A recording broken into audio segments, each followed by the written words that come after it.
네, 은혜로운 찬송, 하나님의 크게 영광 받으신 줄로 믿습니다. 무더운 여름철에 여러분 잘 지내셨지요? 네, 일주일 만에 만나서 더 반갑습니다. 오늘은 사실은 성경 일기예보에 따라서 우리가 에스겔서를 여러분에게 설교하는 게 마땅합니다. 근데 무더운 여름철에 이사야, 예레미야 그 어려운 예언서를 하다 보니까 다소 좀 지루하고 그리고 좀 딱딱한 면이 있어서 오늘과 다음 주 두 주간은 빌립보서 1장을 여러분께 말씀드리고 그 다음에 여러분들에게 에스겔서를 이어가도록 하겠습니다. 빌립보서는요 1장 앞부분에 보면 우리가 늘 잘 아는 단어가 네 단어가 나옵니다. 하나는 은혜, 두 번째는 평강, 세 번째는 감사, 그리고 기쁨이란 단어가 나옵니다. 한번 따라해 볼까요? 은혜, 평강, 감사, 기쁨. 잘 알지만 하나님 안에서 주는 이런 것들은 어떤 것일까? 여러분들 잘 들으시고 정돈하는 시간 되시고 머리로만 아는 것이 아니라 이것을 삶 속에서 누릴 수 있는 그런 기회들이 되시기를 바랍니다. 자, 먼저 빌립보서 1장에 보면 바울이 빌립보 교인들에게 인사할 때 하나님과 예수 안에서 은혜와 평강이 넘치기를 바란다, 이런 인사를 합니다. 스크린 보시죠. 빌립보서 1장 2절에 보면 하나님 우리 아버지와 주 예수 그리스도로부터 온 은혜와 평강이 너에게 있을저다. 여기 보면 그냥 은혜와 평강이 아니라 하나님과 예수님께로부터 온 은혜와 평강이 너에게 있기를 원한다는 거예요. 그러면 여러분 우리가 신약성경에 보면 사도 바울이 13개의 편지를 썼어요. 거기 보면 전부 다 앞에 인사가 나오는데 똑같습니다. 하나님과 예수님으로부터 온 은혜와 평강이 너에게 있을지어다, 이런 인사를 쓰며 편지가 시작됩니다. 자, 그러면 여러분 우리가 은혜라는 말이 나오고 평강이란 말이 나오는데 은혜가 뭘까요? 제가 예배 마치고 교인들에게 이제 갈 때 악수하면 제일 많이 듣는 소리 중에 하나가 목사님 은혜 받았습니다 라는 말이에요. 그러면 은혜 받았다 그러는데 여러분 은혜가 뭔가요? 물어보면 알 것 같은데 뭐라고 꼭 꼬집어서 정의 내기가 어렵고 전라도 말로 좀 거시기한 이런 단어가 은혜가 아닌가 이렇게 생각합니다. 그래서 여러분 은혜에 대해서 두 가지를 말씀드리도록 하겠습니다. 은혜는요 특별히 받을 자격이 없어요. 받을 자격 없는 우리가 선물로 받는 것, 그냥 받는 것, 이게 바로 은혜입니다. 따라하겠습니다. 받을 자격 없는 사람이 하나님께로부터 선물로 받는 것, 이게 은혜예요. 그 얘기는 뭐냐면 우리는 죄인이죠. 그래서 하나님의 진노가 우리 가운데 쏟아지도록 돼 있어요. 그런데 하나님께서 우리를 먼저 사랑하셨어요. 그래서 우리를 구원하시기 위하여 당신의 독생자를 이 땅에 보내셨습니다. 그래서 십자가상에서 피 흘려 돌아가셔서 우리 죄를 용서해 주셔서 우리를 구원에 이르게 하셨습니다.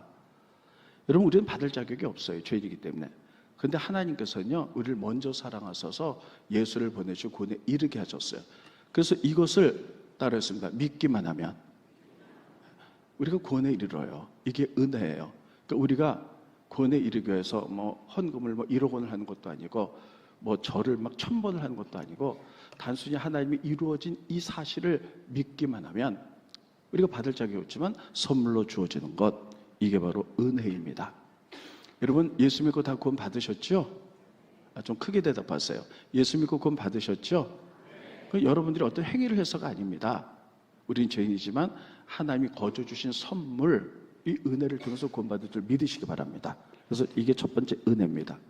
두 번째는요, 은혜의 뜻은 뭐냐면 우리가 하나님 말씀을 들었어요. 그런데 그 말씀대로 살고 싶은 마음이 생기는 거예요. 이게 은혜입니다. 여러분 교회 왔는데 세상에서 우리가 거짓스럽게 내 멋대로 살았어요.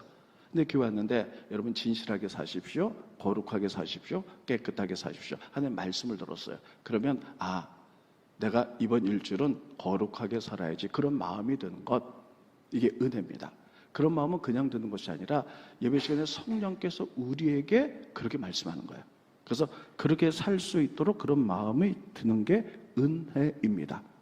예를 들면 우리가 힘들고 어려운 일들이 있습니다. 그럼 세상에서는 세상 말로 막 머리를 굴려가지고 아는 사람을 동원해서 이 문제를 해결하려고 해요. 근데 교회 왔는데 말씀을 들으니까 어려울 때 기도하라. 하나님이 해결사다. 하나님이 해결해 주신다. 그 말씀을 들으니까 기도하고 싶은 마음이 생기는 거야. 이게 저절로 생기는 것이 아니라 하나님께서 성령을 통해서 그런 마음을 주신 줄 믿습니다. 이게 바로 은혜입니다. 그래서 하나님 말씀을 듣고 그대로 살고 싶은 마음이 생기는 것. 그래서 여러분들이 오늘 예배 마치고 내려가면서 내가 말씀 드리니까 정말 이렇게 살아봐야지 하는 마음이 들었다면 은혜 받은 거예요. 그런 분들 내려가면서 목사님 은혜 받았습니다. 이렇게 인사할 수 있기를 예수님 이름으로 축원드리겠습니다.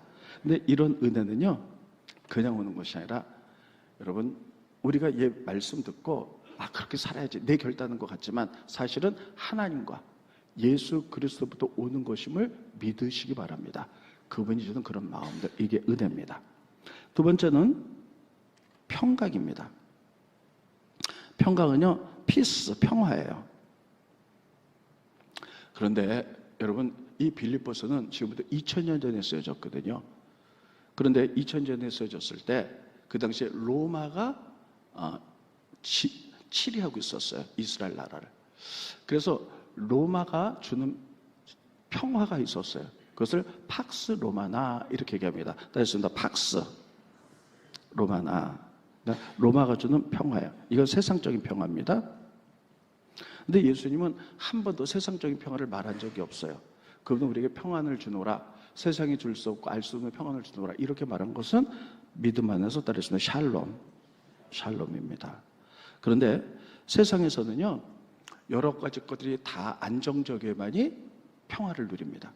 그래서 로마 시대 때는요, 세 가지가 있어야지 그 땅에 평강이 있다고 생각했어요. 첫 번째, 전쟁이 일어나서는 안 돼요. 두 번째, 정치적으로 안정돼야 돼요. 세 번째, 경제적으로 안정이 돼야 돼요. 그래서 정치가 혼란스러워서 왕이 죽었다든지 쿠데타가 일어났다든지 아니면 경제적으로 빚이 있어서 쪼들린다든지 이러면 이것을 평화라고 말하지 않습니다. 근데 팍스 로마나 로마 시대 때는요, 아주 모든 나라를 전쟁으로서 정복을 했지 전쟁이 별로 없었고요. 그 다음에 정치적으로 안정됐고 경제적으로 아주 여러 가지로 부유했어요. 그때 썼던 단어가 팍스, 우리가 평화롭다 이렇게 쓰는 거예요. 여러분 지금도 마찬가지죠.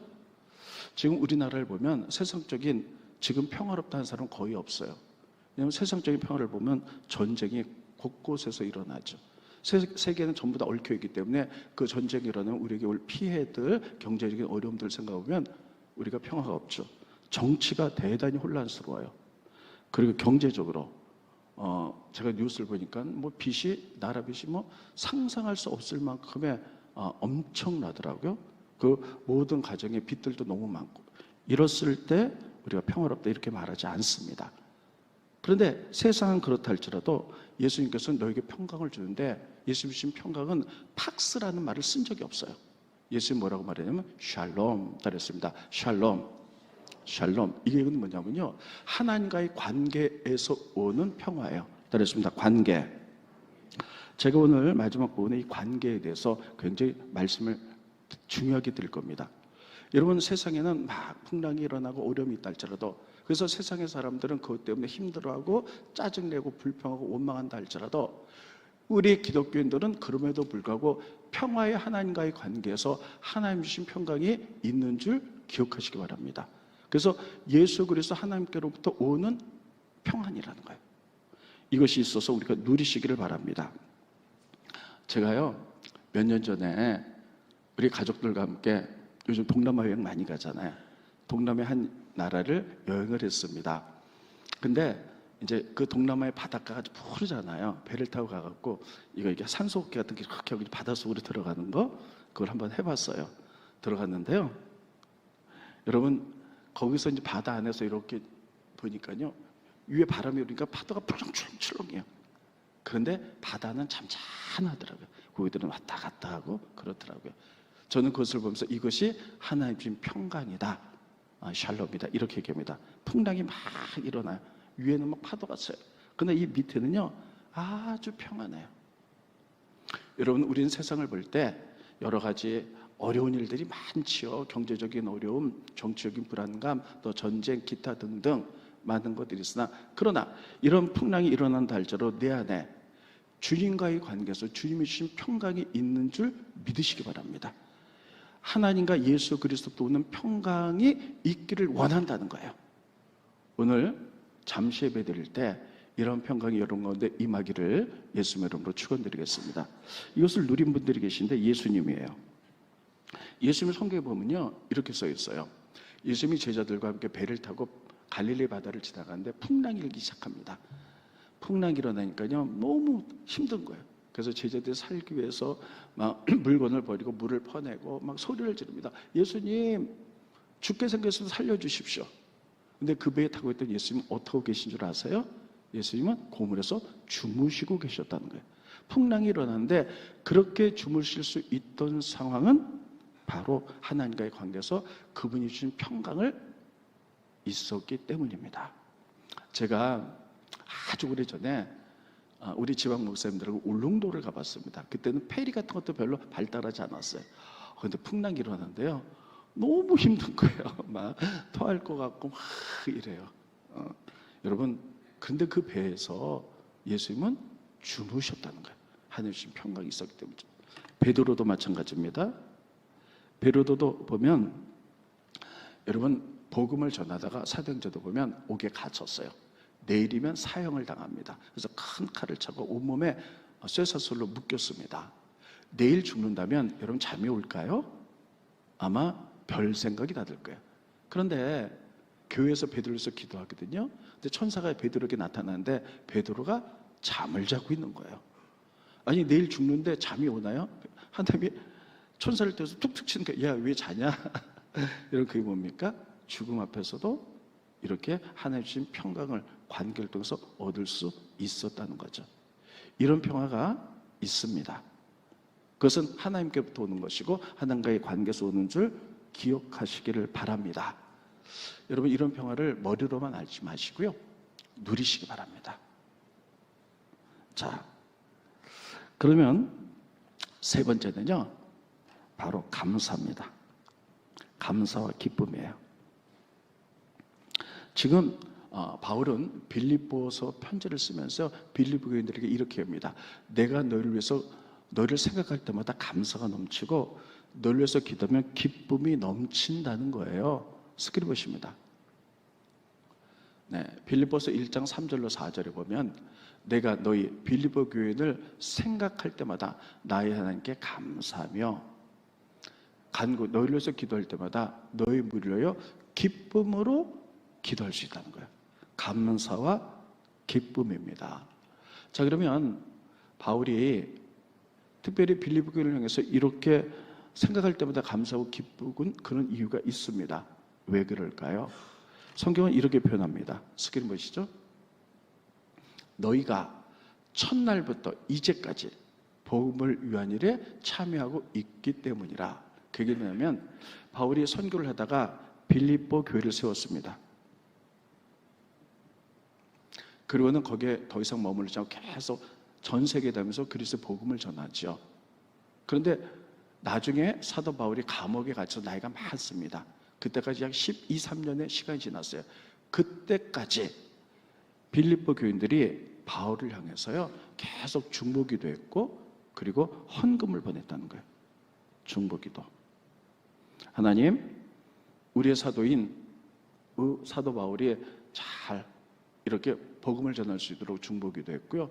그리고 선교에 많은 돈이 들어갔잖아요. 그들이 헌금을 보냈다는 거예요. 그래서 이 바울은 그것을 생각할 때마다 너를 생각할 때 감사하고 너를 위해서 기도할 때마다 기쁘다 이렇게 얘기하고 있어요. 그래서 여러분 빌립보서를 기쁨의 편지다 이렇게 표현합니다. 따르겠습니다. 기쁨의 편지. 네, 이렇게 얘기해요. 자, 그러면요 우리들이 이 감사를 좀 먼저 보도록 하겠습니다. 감사. 여러분, 감사는 내가 지금 내 신앙이 건강한가 병들었는가 우리의 지금 우리가 알 수 있는 기준이 됩니다. 여러분, 내가 주어진 삶에 지금 감사가 있다. 그럼 내 신앙이 건강한 거예요. 그런데 내가 감사하지 못하고 분노하고 원망 있고 불평한다. 그럼 사실은 내 신앙이 병들고 있다는 것을 기억하셔야 됩니다. 왜냐하면 성경은 우리에게 이렇게 말하고 있기 때문입니다. 항상 기뻐하라, 쉬지 말고 기도하라, 범사에 감사라. 이것은 너희를 향하신 하나님의 뜻이라는 거예요. 어떻게 감사하라? 범사에 감사라. 이게 하나님의 뜻이에요. 그럼 범사라는 말은 뭐냐면 좋을 때만 감사를 하지 않고요. 범사, 일상생활에. 그리고 힘들고 어렵고 고난 중에도 감사라는 거예요. 이것이 너를 향한 하나님의 뜻이라는 거예요. 그래서 우리가 좋은 일에 감사하는 것도 중요하지만 내가 되는 일들이 막히고 어렵고 힘들고 할 때에 분노하는 것보다 내가 이 고난을 통해 하나님이 이루고자 하는 것들이 있지, 이런 것들을 생각해 보면 여러분 감사한다면 여러분의 신앙이 건강하다는 사실을 기억하시기 바랍니다. 그러면요, 성경에 보면 믿음의 선열들은요 전부 다 어려운 가운데 감사했어요. 이게 진짜 믿음이에요. 여러분, 성경에 보면 구약과 신약을 합쳐서 감사라는 말이 모두 몇 번 나오냐면 196번이 나와요. 이건 제가 세본 게 아니라 자료를 보니까 그렇더라고요. 196번이 나오는데 구약에 몇 번 나오냐? 구약에 132번이 나와요. 132번 가운데 감사라는 말이 뭉쳐있는 부분이 있어요. 그게 뭐냐면 시편이에요. 시편에 보면 감사가 77번이 나와요. 신약에 보면요 감사가 64번이 나옵니다. 근데 신약에도요 감사단 말이 뭉쳐있는 이렇게 성경이 있어요. 신약 가운데. 그게 뭐냐면 사도 바울의 서신이에요. 바울 서신. 보면 감사라는 말이 모두 48번이 나옵니다. 자, 그러면 우리가 이것을 위해서 깨닫는 것이 있어요. 시편을 주로 누가 썼냐? 다윗이 썼잖아요. 바울 서신 바울이 썼죠. 그러면 이분들이 그렇게 감사를 많이 했는데 이분들이 정말 인생의 꽃길만 걸었기 때문에 감사했을까요? 전혀 아닙니다. 이들의 삶을 보면요 정말 파란만장했어요. 그럼에도 불구하고 감사할 수 있었던 것은 하나님과의 관계 속에서 하나님의 뜻과 계획들을 알았기 때문입니다. 그 고난에는 하나님의 뜻이 있다는 것을 알았기 때문이에요. 자, 다윗 보세요. 여러분, 우리가 이 세상에서 아무리 고난당한다 할지라도 다윗 같지는 않을 거예요. 다윗 보세요. 어렸을 때 왕으로 지명을 당합니다. 근데 사울왕이 왕자리를 빼앗길까 봐 다윗을 죽이려고요. 얼마나 집요하게 쫓아다니는지 다윗이 살 수 없어서 이웃 나라로 망명까지 갑니다. 이 고통스러움. 그리고 왕이 되었을 때 이런 가정사에 엄청난 일들이 벌어지죠. 낳은 자녀들이 아들이 딸을 겁탈하고 또 다른 아들이 그 아들을 죽이고, 그 다음에 나중에 압살롬이란 아들은 아버지 대신에 왕이 되고 싶어서요 아버지 목에 칼을 들여요. 그리고 왕이 되고 아버지 약간 피난 가고, 이런 엄청난 일들이 있었어요. 여러분, 저에게 그런 일들이 벌어진다면요 저는 너무 힘들 것 같아요. 막 힘들어서 하나님 왜 나에게 이런 일을 허락하십니까? 막 그래서 분명 막 분노하고 원망하고 막 그럴 거, 왜 납니까? 막 이럴 것 같아요. 그런데 이런 과정에서도 다윗은 힘들었지만 그 힘든 모든 과정을 시편에 썼거든요. 그래서 77번이나 감사합니다, 감사합니다, 감사합니다 이렇게 표현하고 있어요. 그게 뭐냐면 하나님과의 관계에 있으면 힘들고 어려운 고난 가운데도 얼마든지 감사할 수 있다는 거예요. 그 다음에 바울 보세요. 바울도 복음을 전하였는데 이 바울도 파란만장하게 살았어요.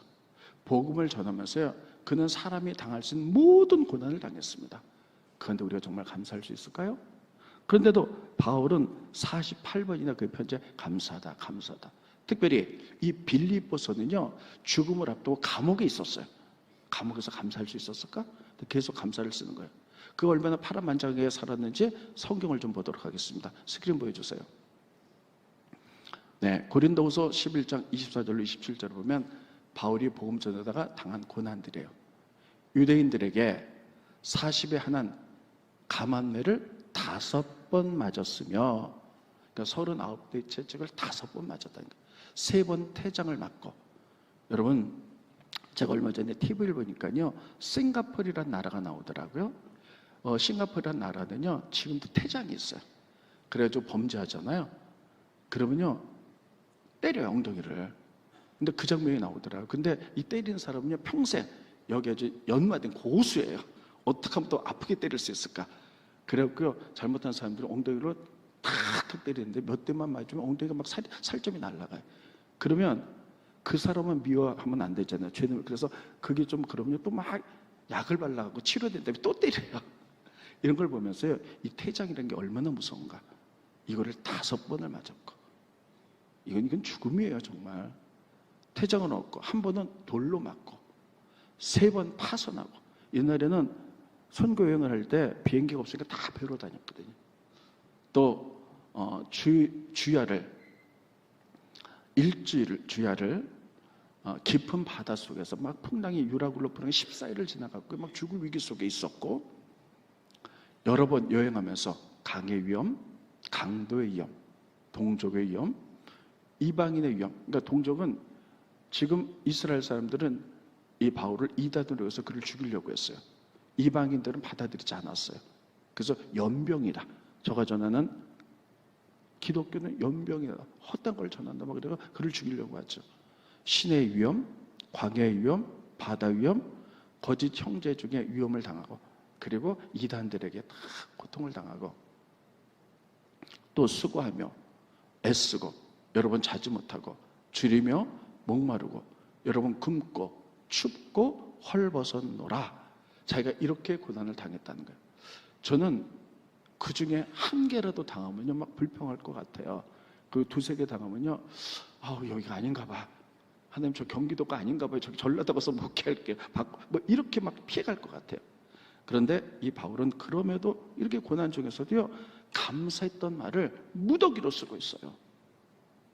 이것을 통해서 깨닫는 것은요, 이 감사는 좋을 때만 하는 게 아니구나. 우리가 하나님과의 관계에서 믿음으로 살고 있다면 우리가 어려운 가운데 감사할 수 있구나 하는 거예요. 여러분 보세요. 다윗과 바울이 어려운 가운데 왜 감사할 수 있었을까요? 여러분 다윗이 이렇게 생각했을 거예요. 내가 이 땅에서 그리스도를 위해서 고난당하지만 다 나중에 하나님 나라에 상급으로 올 것을 알았기 때문에 이게 감사했던 거예요. 여러분 이 땅에서 하나님 나라에서 애쓰다가 고난당하면 하나님 나라에서 큰 상급이 있게 될 줄 믿으시기 바랍니다.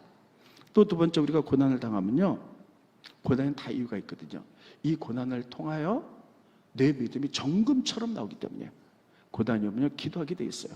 기도하다가 우리의 믿음이 성숙해지고 그 믿음으로 고난을 이겨내면 내 믿음이 그렇게 성장해 나가는 거예요. 따라했습니다. 고난에는 뜻이 있다. 다 하나의 뜻이 있어. 이런 고난이 있기 때문에 여러분 고난 중에 하나님은 이런 뜻을 바라봤기 때문에 다윗도 그리고 사도 바울도 고난 중에 감사할 수 있어요. 그래서 골로새서에 보면 믿음은요, 감사는 믿음의 열매예요. 스크린 보십니다. 너무 중요한 말씀입니다. 골로새서 2장 7절을 보면 그 안에 뿌리를 박으며 세움을 받아 교훈을 받은다. 하나님의 말씀을 붙들고 믿음에 굳게 서서 감사함을 넘치게 하라. 하나님 말씀을 붙들고 약속을 붙들고 믿음에 굳게 서면 감사함이 넘치게 될 줄로 믿습니다. 그래서 감사는 믿음의 열매인 거예요. 여러분 고난이 옵니까? 다 피하고 싶고 원망하고 싶죠. 그런데 고난에 대한 하나님의 약속이 있어요. 이 말씀을 붙들고 믿음에 굳게 서서 그러면 감사할 수 있다는 거예요. 그러면 감사는 믿음의 열매거든요. 아까 말한 평화, 조금 이따 말할 기쁨은요 성령의 열매예요. 그런데 믿음은, 감사는 믿음의 열매인 줄 믿으시기 바랍니다. 들었습니다. 감사는 무엇의 열매? 우리가 뿌리 깊은 나무가 돼서 믿음을 꽉 서 있으면요, 말씀 붙들고 있으면요, 여러분 우리들이 어려운 건데 감사할 수 있어서 감사는 믿음의 열매인 줄 믿으시기를 예수님의 이름으로 축원드리겠습니다. 크게 따르겠습니다. 감사는 믿음의 열매다. 그래서 우리가 감사할 수 있는 거예요. 이거는 하나님께로부터 온 선물이에요. 하나님 안에 있을 때, 하나님과의 관계에 있을 때, 제가 좀 이따 관계를 말씀드릴 겁니다. 자, 모든 것들이 어려운 가운데 평강을 누릴 수 있고, 어려운 가운데 평화를 누릴 수 있고, 어려운 가운데 기쁨을 누릴 수 있고, 어려운 가운데 감사할 수 있는 것은 하나님과의 관계에 있어요. 세상의 사람들은 그런 관계가 없기 때문에 막 넘어지고 쓰러지고 분노하고 이러지만 우리는 하나님 안에 있기 때문입니다. 네 번째, 기쁨입니다. 자, 여러분, 많은 사람들이 기쁨하고 행복을 헷갈려요. 행복은 뭐냐? 어떤 조건으로 오는 거예요. 예를 들면 여자분들이 너무너무 이쁜 옷을 샀는데 거울 보니까 너무 날씬해 보이는 거야. 그러면 한 달 행복합니다. 근데 그 옷을 잃어버리면 더 이상 행복하지 않아요. 좋은 집을 샀어요. 그럼 너무너무 행복해요. 근데 그 집을 잃어버리면 행복하지 않아요. 왜냐하면 조건적인 행복이기 때문이에요. 근데 기쁨은 전혀 다른 겁니다. 기쁨은 따로 있습니다. 그럼에도 불구하고 하나님과의 관계를 통하여 기뻐할 수 있다는 거예요. 여러분, 한 예를 들어볼게요. 요즘은 이제 많은 사람들이 결혼을 잘 안 하죠. 그런데 여러분, 어떤 신혼부부가 결혼을 했는데 너무 가난한 거예요. 그래가지고 요즘 젊은이들은 뭐 결혼하면 해외로 신혼여행도 가고 메인 TV에 보면 여행 가서 먹는 거 즐기는 거 이거 보기 때문에 그거 못해서 난리가 나죠, 젊은 사람들이. 근데 너무 가난해서 돈이 없는 거예요. 그래서 남의 지하 단칸방에 살아갑니다. 그들은 불편해요. 그러나 그들은 기쁩니다. 왜 기쁩니까? 서로 가진 것이어도 그래서 행복하진 않지만 여러분, 서로 사랑하는 관계이기 때문에 네가 있기에 내가 기뻐, 당신이 있기에 내가 기뻐, 내가 당신의 기쁨이 될게, 관계를 통해서 기쁨이 온 줄 믿으시기 바랍니다. 여러분, 이렇게 기쁨은 관계를 통해서 오는 거예요. 그래서 이 기쁨도 여러분, 우리가 이 땅에서 가진 것이 없고 배운 것이 없고 좀 힘들다 할지라도 하나님과의 관계에 있으면요, 세상이 줄 수 없는, 세상이 알 수도 없는 기쁨을 누릴 수 있다는 것을 기억하시기 바랍니다. 그럼 제가 늘 말씀드렸죠. 하나님과의 관계, 이 관계 잘 들으세요. 관계. 오늘의 포인트 말씀입니다. 잘 들으세요. 창세기 보면 하나님 아담과 이브를 창조하셨어요. 그들이 범죄해서 쫓겨났죠. 그래서 가인과 아벨을 낳았어요. 그런데 여러분, 똑같이 제사를 지냈는데 하나님이 아벨의 제사는 받으셨는데 가인의 제사는 받지 않았죠. 그럼 가인이 분노해서 왜 하나님 내 제사 받지 않으셨나 생각해보고, 그리고 자기가 잘못 회개하고 이러면 될 텐데요, 오히려 질투심 때문에 아벨만 없으면 하나님 내 제사 받으셨을 텐데 하고 아벨을 죽입니다. 그리고 하나님은 아벨 대신에 셋을 주시죠. 자, 그래서 가인과 셋 계통이 있는데요, 여러분, 가인은 그것 때문에 죄책감 떠나서 성경에 이렇게 쓰고 있어요. 하나님 앞을 떠났다는 거예요. 이게 관계 단절입니다. 하나님을 떠나는 거예요. 그리고 그가 도시로 가서 성을 쌓았다. 모든과의 관계 단절입니다. 스크린 보십니다. 창세기 4장 16절 17절을 보면 가인이 여호와 앞을 떠나서 에덴 동쪽 노 땅에 거주하더니 하나님 앞을 떠났다는 것은 하나님과의 관계 단절이에요. 17절 아내와 동침함에 그가 임신하여 애독을 낳은지라 가인이 성을 쌓았다는 거예요. 모든 것의 단절이에요. 그러니까 여러분, 여기 우리 여러분과 저 사이에 벽을 제가 쌓으면 관계 단절이죠. 그래서 가인은 하나님 없이 살아가요. 그러나 셋은요, 하나님과의 관계 속에서 살아갑니다. 근데 놀라운 건 뭐냐? 성경에 보면요, 셋의 족보는 이어져 가요. 그래서 셋은 누구를 낳고 누구를 낳고 누구를 낳는데 오래 살았잖아요. 누구는 300년 살고 죽었더라, 500년 살고 죽었더라, 1000년 살고, 1000년 아니고 969년 살고 죽었더라, 이렇게 돼 있어요. 그런데 가인은요, 관계가 단절되니까 가인의 후손들은 누구 살고 죽었다는 말이 하나도 없어요. 그게 뭡니까?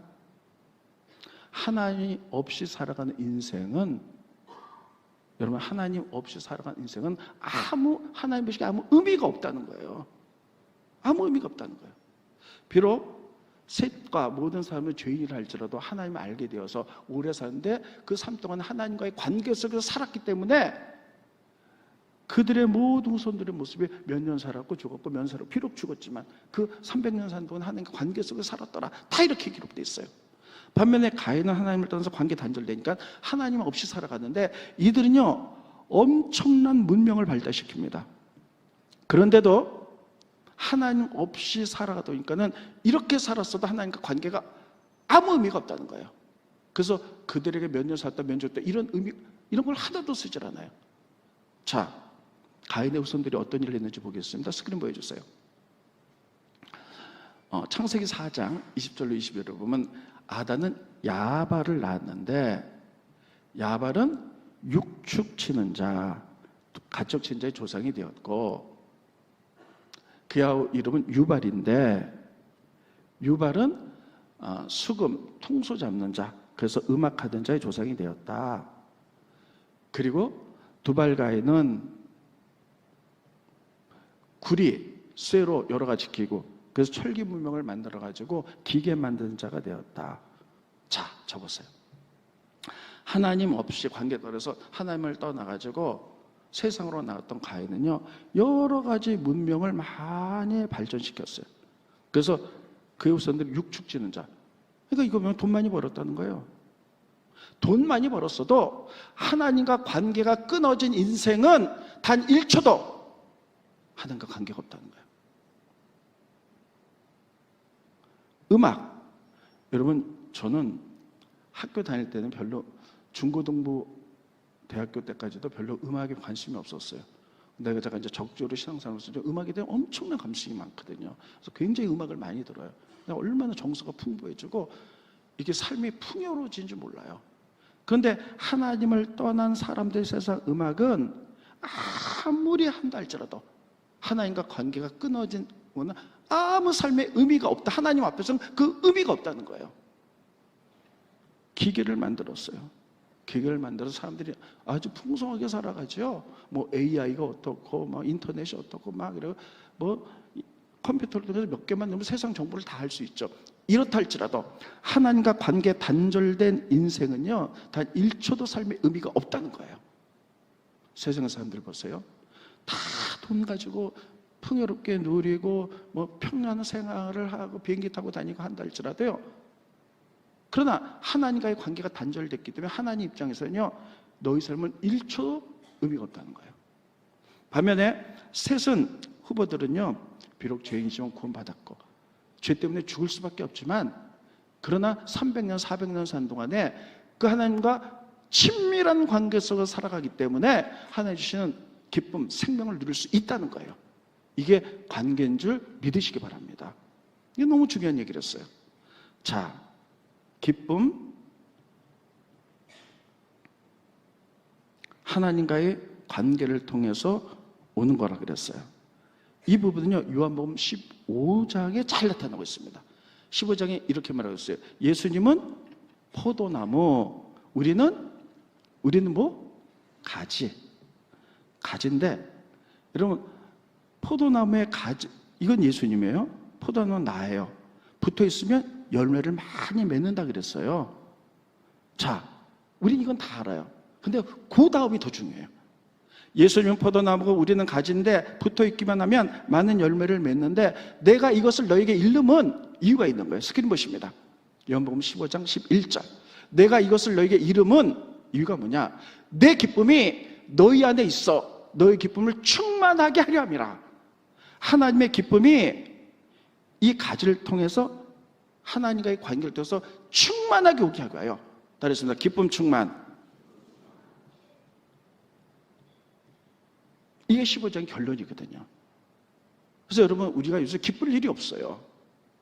그러나 우리 기독교는 그럼에도 불구하고 우리가 조금 불편하고 힘들고 한다 할지라도 예배하면서 하나님과의 관계에서 기쁨의 근원 되시는 그분이 우리들에게 말할 수 없는 기쁨을 주기 때문에 우리가 삶을 누리며 살아가게 될 줄 믿습니다. 지금 이걸 말하고 있는 거예요. 이 평강, 세상에 줄 수 없는 평강, 기쁨, 이런 것들, 감사, 고난 중에 감사, 이런 것들은 바로 하나님과의 관계 속에서 오는 것을 믿으시기 바랍니다. 성경에 보면 누가 보면 딱 한 절 이런 말이 있어요. 예수님이 우셨다, 슬퍼하셨다는 말은 많아요. 근데 예수님이 기뻐하셨단 말은 없어요. 근데 누가 보면 딱 한 번 나옵니다.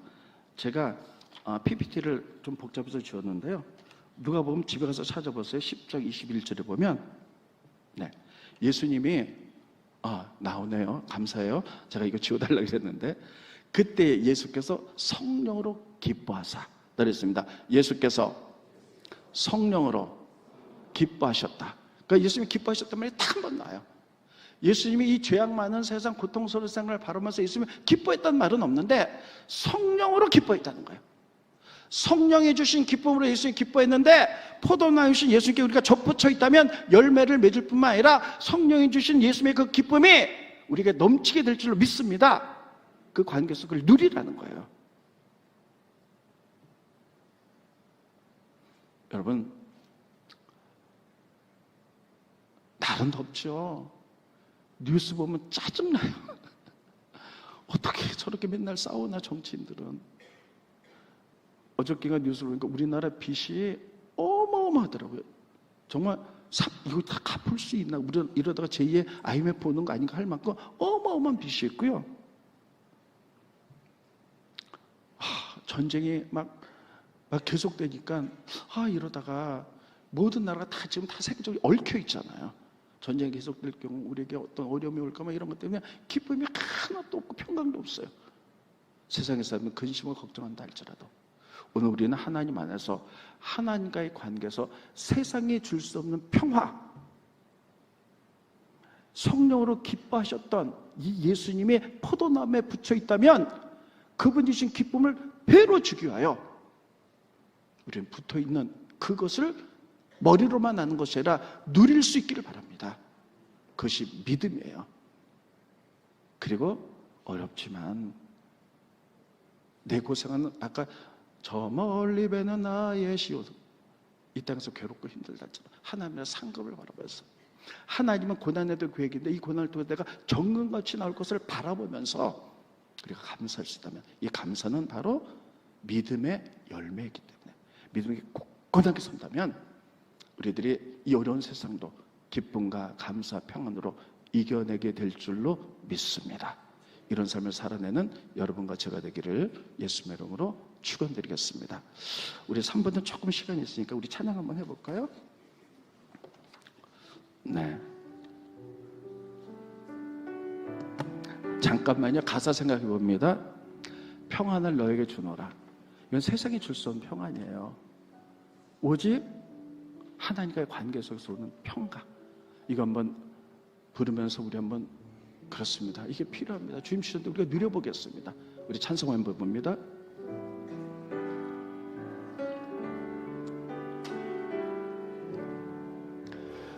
평안은 너에게 주노라. 세상이 줄 수 없는 세상이 알 수도 없는 평안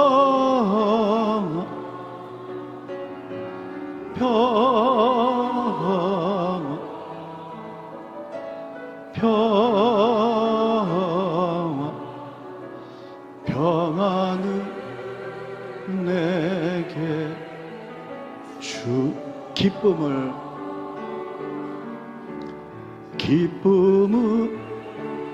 너에게 주노라.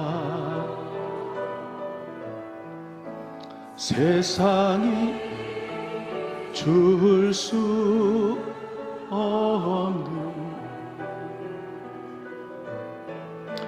세상이 알 수도 없는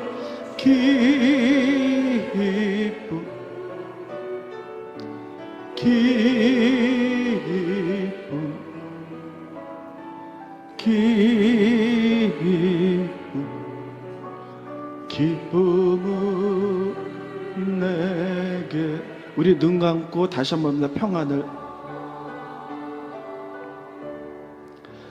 평안은 너에게 이 평안과 하나님의 관계 속에서 오는 거예요.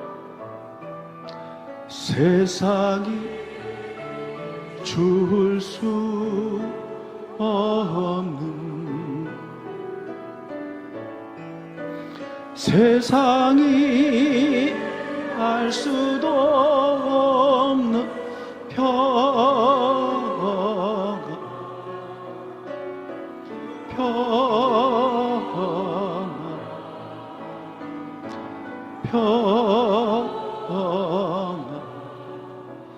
평안은 내게.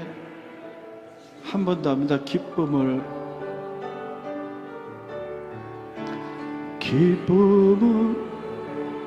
너에게 주노라. 세상이 줄 수 없는, 세상이 알 수도 없는 기쁨,